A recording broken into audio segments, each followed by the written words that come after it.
Kumusta,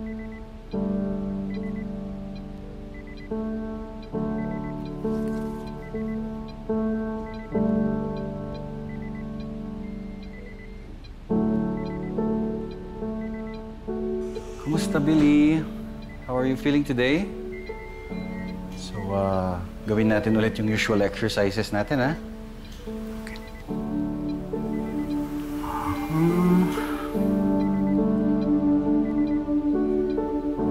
Pisilin mo yung kamay ko ulit kung nararamdaman mo, ha? Wala pa rin. Ulitin ko, ha? Isa pa.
Hello, Billy. So, today, we're gonna be doing some exercises para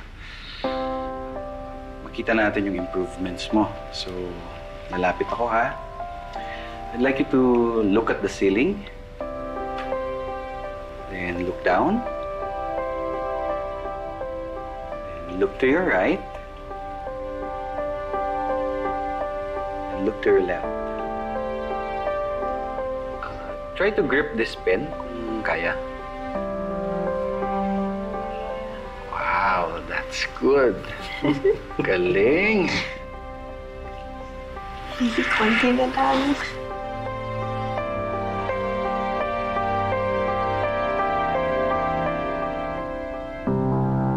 Dok, bakit po nagkakaganon si Billy? Dahil po ba yun sa pagkabagok ng ulo niya? Based sa MRI at CT scan niya, wala kami makitang adverse or serious complications sa pasyente. Kaya nitong nakaraang mga araw, nag-conduct kami ng series of neurological evaluations and physical exams. Inobserbahan din namin mabuti ang ability niya to do coordinated movements, kabilang na ang pagkilos at pagsasalita. Doc, pwede po bang diretsuhin na lang kami? Ano po ba talagang nangyayari kay Billy? Dahil sa swelling, bleeding, and increased intracranial pressure from the head injury, nagkaroon ng damage ang brain tissue. As a result, nag-develop ang pasyente ng condition na tinatawag natin na apraxia. Doc, apraxia, ano yun? Isa po yung neurological disorder kung saan nagkakaroon ng problema sa speech at difficulty to do coordinated movements ng isang pasyente. Ibig pong sabihin, kahit na walang diferensya sa physical na kondisyon niya, mahihirapan pa rin po siyang magsalita at gawin ang mga task na dati niyang ginagawa.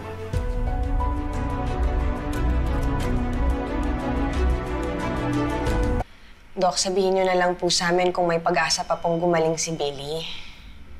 Her chances of a full recovery depends on a lot of factors, gaya ng severity ng apraxia or extent ng brain damage niya. Ano ibig sabihin, Doc? Na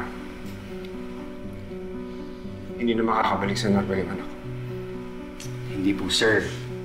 Sa katunayan, may mga cases na nagkaroon ng full recovery ang ibang mga pasyente na may apraxia. Kung magkakaroon ng early intervention and consistent high-quality rehabilitation therapy, mas mag-improve ang chances of recovery ni Billy. Importante rin na strong support system. Pati na rin ang motivation ng pasyente na mag-undergo ng therapy para bumuti ang lagay niya.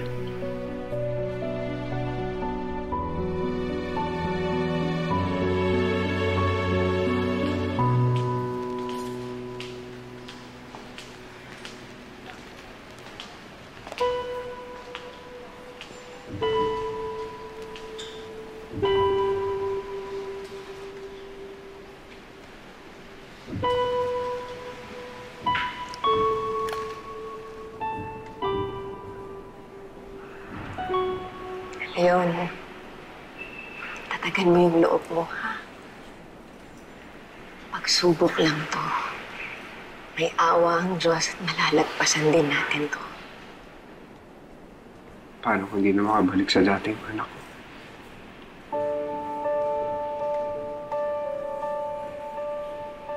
Kasalanan ko ang lahat.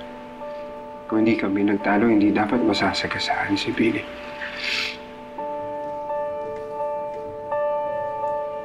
Kasama akong ama dahil yung huni pa namin pag-uusap puro sama pa ng loob na nasabi namin sa isa't isa. Paano ko siya haharapin ngayon?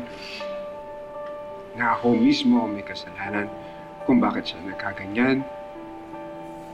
Ang hirap para sa akin na makita ko ang anak ko na nahihirapan. Pagsubok lang na ito, Leon.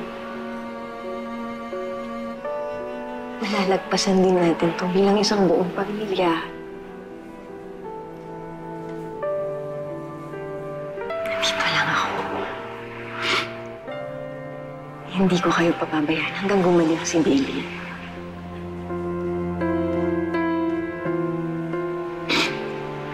Salamat. Salamat.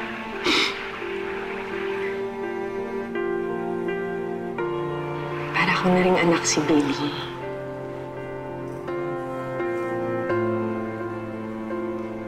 Hindi ko siya iiwan.